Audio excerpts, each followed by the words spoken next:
In this video, I'll show you how to play Flappy Bird on your iPhone.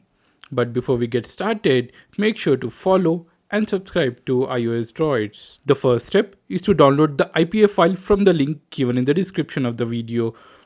From here, you need to download this IPA file. I have already downloaded this particular IPA file. Next step is to install FleckStore. The link to install FleckStore is given in the description of the video. With the FleckStore app, you can install any IPA on your iPhone without any revoke issue. It has a section named as Signer. Just click on Signer, select IPA file, choose File, select the IPA file of your choice, click on Sign App, click on Install, and this will start installing the IPA file on your iPhone. So that's it about the video guys. For more videos like this, subscribe to iOS Droids.